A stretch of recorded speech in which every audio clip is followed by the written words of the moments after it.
You've been staring at your phone, waiting for a text that never comes. You've been overthinking every silence, every short reply, every time they pull away right when things feel good. And you've probably told yourself 100 times, maybe they just don't care. Maybe I'm reading into nothing. Maybe I should just walk away. But what if I told you that the person who never says, I love you out loud, might actually be screaming it in every single thing they do? What if the silence isn't emptiness? What if it's actually full of something you've been completely missing? Stay with me, because what I'm about to share is going to completely change the way you see your person. And honestly, it might change the way you see yourself in this relationship too. Before we get into it, if you've ever felt confused by someone who runs hot and cold, someone who seems to care but never says it directly, drop the word quiet in the comments right now. Just that one word, quiet, because you're about to understand something that most people spend years trying to figure out. And subscribe, because this is the kind of content that actually helps you stop second-guessing yourself and start seeing clearly. Now let's talk about avoidance, and I mean really talk about them. Not the surface level stuff you've probably already read, not the they're just emotionally unavailable, run for your life narrative that people love to throw around. I want to go deeper than that, because avoidants are one of the most misunderstood personality types in the entire world of relationships. And if you're in a relationship with one, or trying to understand someone who fits this pattern, you deserve more than a simple label. You deserve the full picture. So here's what's actually happening inside an avoidance world from a very young age. And we're talking childhood here. Avoidants learned something painful.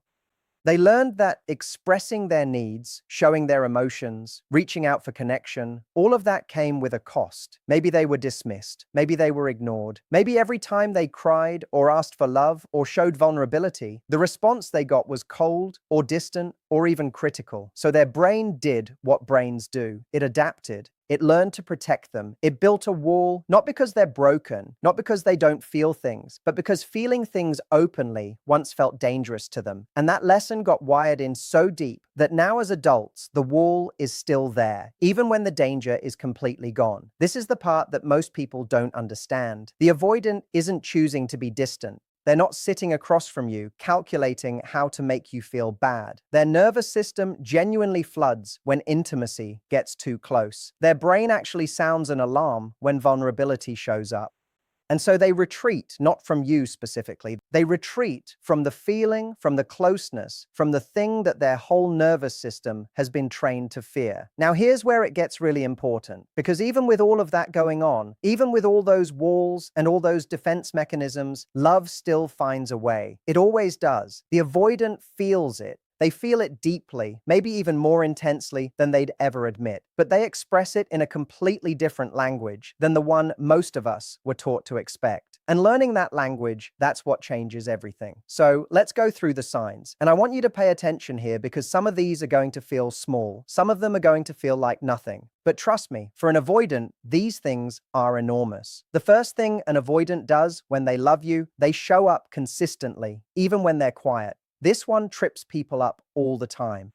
Because we're used to associating love with grand gestures, with constant texts, with declarations. But for an avoidant, showing up is the declaration. They might not be the one flooding your phone with good morning messages, but they're there. They keep coming back. After the distance, after the silence, they return. And that return, that quiet, steady return, is them saying something. They don't know how to put it in words, but the action is the word. They stay. And for someone who is wired to run, staying is an enormous act of love. Think about this. An avoidance entire system is built around self-P protection through distance. The fact that they haven't disappeared completely, that they keep showing up, even if inconsistently, even if imperfectly, that is not nothing. That is actually a really big deal. When an avoidant chooses to keep coming back to you, they are fighting against their own wiring every single time. The second thing, they remember everything you've ever told them. And I mean everything. The name of your childhood dog, the thing your coworker did 3 months ago that bothered you, the specific way you like your coffee, the random fear you mentioned once casually, and probably forgot you even said. Avoidants are observers. They listen incredibly well because listening is safe. It doesn't require them to expose themselves. It doesn't require vulnerability from them. So they pour their attention into you and they hold on to the details. And then later, sometimes much later, they'll reference something you said and you'll think you remembered that. And the answer is yes. Of course they did, because you matter to them. They just couldn't say it directly. This is one of the clearest signs. When an avoidant stores the small details of your life in their memory, like treasures, that's not just a quirk, that's devotion in disguise.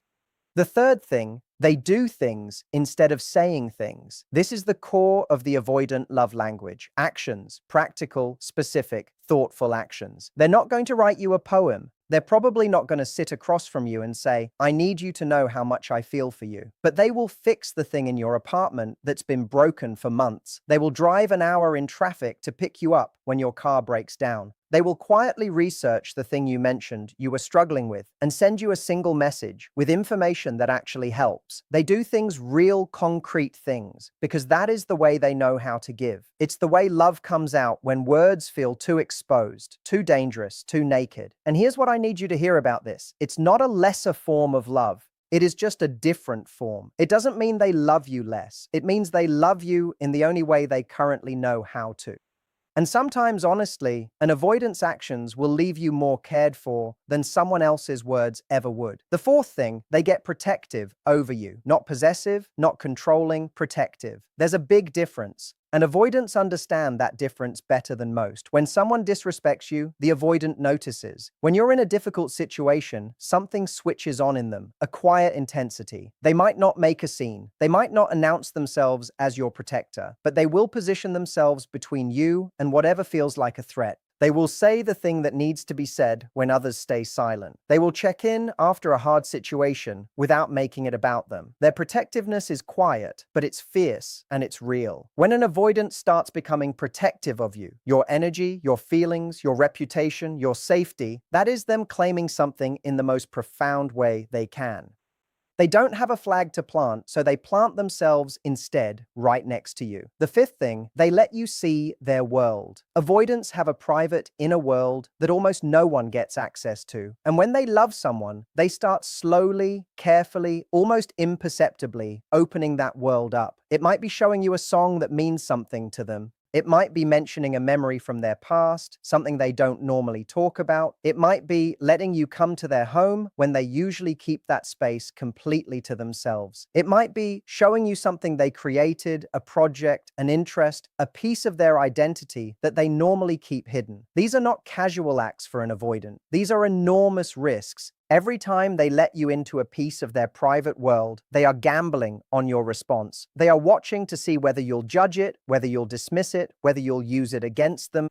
They've been hurt before when they opened up, and yet they're opening up to you. That is love. Raw, cautious, terrified love, but love nonetheless. The sixth thing, they stay present during your hard moments. This one matters so much because the natural avoidant response to deep emotion is to retreat, to go quiet, to disappear. It's overwhelming for them, but when they love you, they override that impulse. When you're crying, they don't leave. When you're going through something painful, they don't give you the brush-off answer. They sit in it with you awkwardly, maybe quietly, maybe. They might not know what to say. They might say the wrong thing, but they stay. They don't run when you're breaking down. And for an avoidant, staying in the presence of someone else's raw emotion is one of the hardest things they can do. The fact that they do it for you, that's not small. That's everything. The seventh thing, they initiate. Not always, not constantly, but they do it. And when an avoidant initiates contact, initiates making plans, initiates a conversation, pay attention because they fought themselves to do that. They picked up their phone and put it back down 5 times before they finally sent that message. They talked themselves out of reaching out and then talked themselves back in. The initiation might look casual, it might look effortless, it never is. There was a whole internal battle happening before you saw that message arrive. When an avoidant reaches out first, they are walking directly into their discomfort because you're worth it to them. The eighth thing, they get uncomfortable with the idea of you leaving. This is subtle, but incredibly telling. Avoidants are wired to run, but here's the twist. They fear abandonment just as much as they fear intimacy. So when you pull back, when you get a little distant, when you seem less interested than usual, something changes in them. They might not say, please don't go.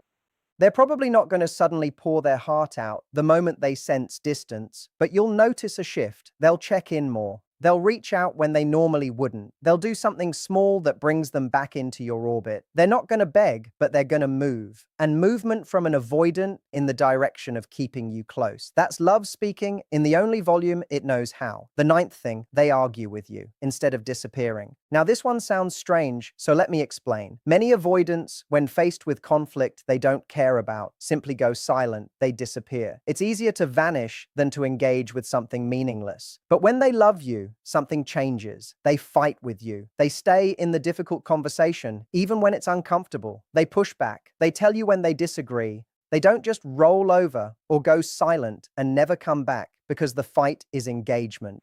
The fight means the relationship matters enough to work through something hard. An avoidant who ghosts you at the first sign of conflict doesn't see a future with you. An avoidant who stays in the argument, even badly, even imperfectly, is telling you they're not done with you. Not even close. The 10th thing, they make future references. Listen for this one carefully. Avoidants live very much in the present. Long-term emotional planning is vulnerable territory for them because committing to a future with someone means risking loss on a bigger scale. So when an avoidant starts making references to the future casually, almost accidentally, that is significant. They mention something you should do together in a few months. They talk about a trip or an experience in a way that naturally includes you. They reference a future version of your dynamic without even realizing they've done it. These little future anchors are not accidents.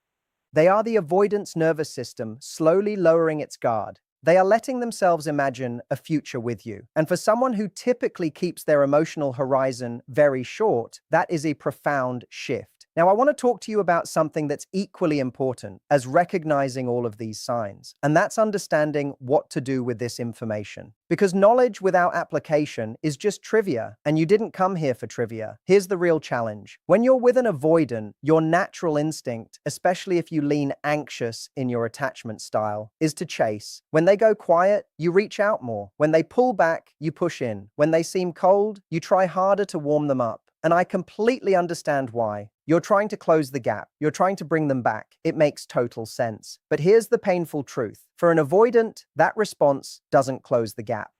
It widens it because their system interprets that pursuit as pressure. And pressure triggers withdrawal every time. So what do you actually do? You do something that feels wildly counterintuitive. You become the most grounded, secure, unfazable version of yourself. You stop chasing, not to play games, not as a manipulation tactic, but because you genuinely build a life that doesn't require their constant validation to feel full. You pursue your own interests, you invest in your own friendships, you build your own joy, and then you let them come to you from that place, not from a place of neediness, from a place of fullness. And the most interesting thing happens when you do this. The avoidance nervous system starts to relax around you because you've stopped being a source of pressure and started being a source of peace. And that is exactly the kind of energy that makes an avoidant feel safe enough to move closer to lower the wall. Not all at once, not dramatically, but incrementally, slowly, in the only way they know how. Now, there's a very important distinction I want to make here, because everything I've told you comes with a condition. Avoidants who love you will show movement over time. Slow movement, yes, imperfect movement, absolutely, but movement. If someone has shown you none of the signs we talked about, if there is zero consistency, zero effort, zero presence, even in the smallest forms, then we have to have an honest conversation about what you're actually dealing with. Because not everyone who is avoidant is also invested, and your job is not to pour yourself into someone who has given you nothing to work with. The signs I've described are real, but they require at least some of them to be present, some evidence of care, even if it's quiet, even if it's coded, even if it's almost invisible. If you look at this list and genuinely cannot find a single thing that applies, then maybe the question isn't how do I reach them? Maybe the question is whether this is actually where your love belongs. But if you do see these signs, if some of this is landing, if you're recognizing moments and patterns and things they've done that are suddenly starting to make a different kind of sense, then hold on to that because you are not imagining it. You are not inventing connection out of thin air. You are reading someone who expresses themselves in a completely different language than you were taught to expect. And now you have a translation. I want you to be the person who sees past the wall and recognizes what's actually being handed to you. Not so you can accept bad treatment, not so you can excuse distance or make excuses for someone who genuinely isn't showing up for you at all, but so you can recognize love when it's real, even when it's quiet, even when it's terrified. Even when it looks nothing like the movies told you it should. Your avoidant might never write you a song. They might never say exactly the right thing at exactly the right moment. They might always struggle just a little with the wide open, fully expressed hearts on the table kind of intimacy. But if they keep coming back, if they remember the small things, if they fix the broken shelf and drive through the storm and sit next to you in the hard moments and fight to stay instead of running, then they're saying something loudly in the only language they've ever known how to speak. And here's the final thing I want to leave you with. The most powerful thing you can do in a relationship with an avoidant is not to chase them into openness. It's to become someone whose own emotional security is so stable, so unshakable, so genuinely grounded that being close to you doesn't trigger their fear. It invites their softening. You become the safe place.